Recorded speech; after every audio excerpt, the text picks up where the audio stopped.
Gjatë ceremonisë mortore të Eldion Kelmendit, vllait të Gjestit, një incident i papritur ka shkaktuar indinjat të madhe publike dhe është bërë temë diskutimi në rrjetet sociale. Eldioni, një i ri plot energji, humbi jetën tragjikisht pas një aksidenti me motor, duke lënë pas një dhimbje të pamatshme për familjen dhe të afërmit e tij. Varrimi u mbajt dje në orën 17 në varrezat e fshatit Pavlan, ku morën pjesë 10 qytetar, miq dhe figura publike, të cilët kishin shkuar për të dhënë lamtumirën e fundit dhe për të shprehur ngushëllime.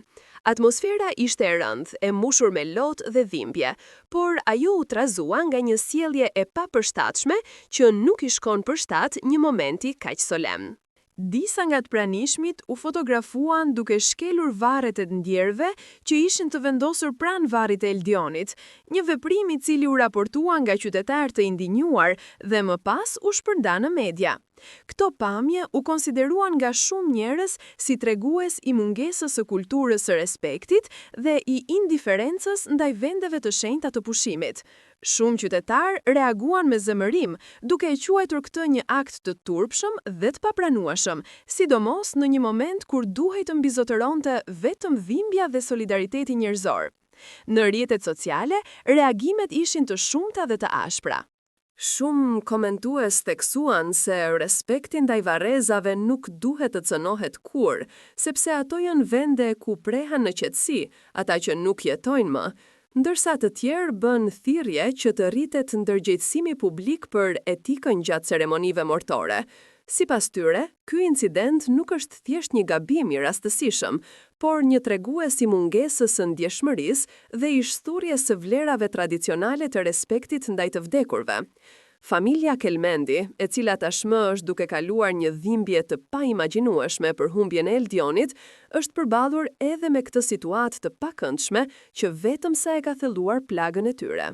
Për ta, përveç vujtjes së humbjes, ky incident sjell një ndjesi shtesë hidherimi, sepse dita e lamtumirës së fundit për të dashurin u njollos nga një sjellje e padenj.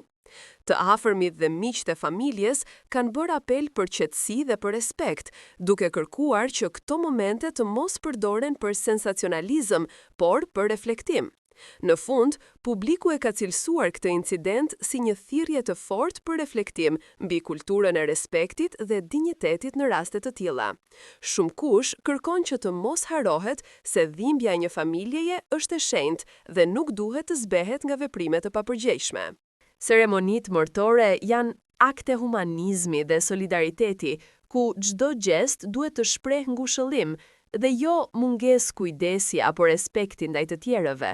Ky incident, i quajtur i turpshëm nga shumë, mbetet një shembull i hidhur që duhet të na shtyjë të gjithëve të reflektojmë për vlerat tona dhe mënyrën